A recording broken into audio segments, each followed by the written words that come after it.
तो ठाकुर जी के चित्त से किशोरी जी प्रकट हैं और फिर किशोरी जी के चित्त से अष्ट सखियां प्रकट हैं।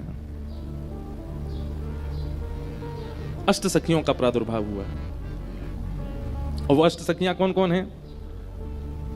किशोरी जी ने मन में विचार किया कि श्याम सुंदर को सुख देना है, तभी सबसे पहली सखी श्री ललिता जी प्रकट हुई। और ललिता जी की सेवा क्या है? ललिता जी बीड़ी भोग पधराती हैं, ठाकुर जी को बीड़ा पवाती हैं निकुंज में। ललिता जी, तभी मन में विचार हुआ और श्याम सुंदर को और सुख देने का विचार हुआ। तब दूसरी सखी प्रकट हुई, कौन? श्री विशाखा जी। और विशाखा जी की सेवा क्या है? ठाकुर जी को वस्त्र धारण कराना, अलंकार धारण कराना, इसकी सेवा श्री विशाखा जी की है। और विचार किया तब किशोरी जी के चित्त से तीसरी सखी प्रकट हुई, श्री चित्रा जी। ये ठाकुर जी को माला धारण कराती, जैसे हम मंच पे बैठते हैं तो गुरु जी आते हैं, महाराज जी आते हैं, माला पहनाते हैं, सिर पे धार, ऐसे ही श्यामा श्याम जैसी निकुंज में अपने आसन पर विराजमान होते हैं, तो उनको वस्त्र आवरण अलंकार धराने की सेवा जो है ये चित्रा जी की है। ये चित्रण करती हैं कि आज निकुंज में श्यामा श्याम ऐसे दिखने चाहिए, तो वैसे वस्त्र, वैसे आभूषण, वैसी माला, उसका चिंतन करके लाती हैं और श्री ठाकुर जी को धारण कराती हैं। और भी कई सेवाएं हैं इनकी। अच्छा, एक बात और सुनिएगा,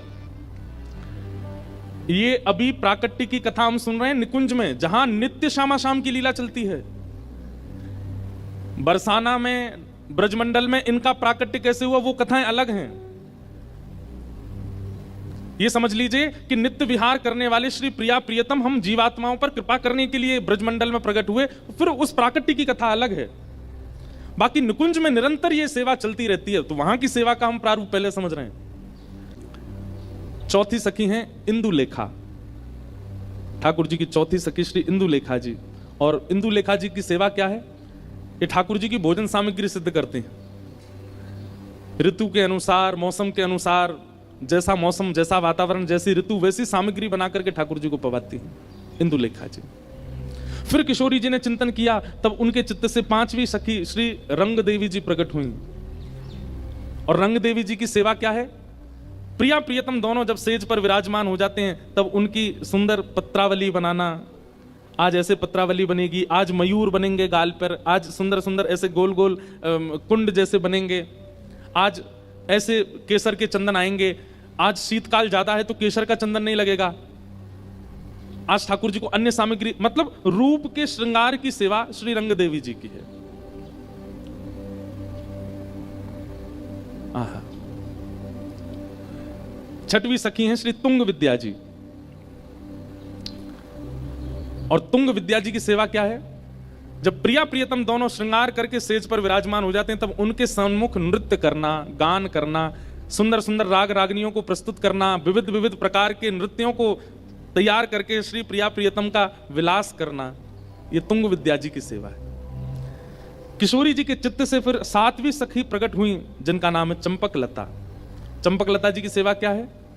चंवड़ उड़ाना, ग्रीष्म ऋतु में पंखा करना। ये सिंहासन के पीछे खड़ी रहती हैं, वहां खड़े खड़े श्री प्रिया प्रियतम को केवल पंखा जलती रहती हैं, चंवड़ उड़ाती रहती हैं, उनके सुख का विचार करती हैं। ऋतु के अनुसार जो होना, अब जैसे सर्दी आ जाती है तो सर्दी में क्या करती हैं? सिगड़ी सिद्ध करके लाएंगी, कोयला जला करके सिगड़ी करके फिर वो सामने रखेंगी। मतलब उनके अंग को अनुकूल वातावरण प्रदान करना, ये इनकी सेवा है। और फिर किशोरी जी के चित्त से आठवीं सखी प्रकट हुई सुदेवी जी। और सुदेवी जी की सेवा क्या है?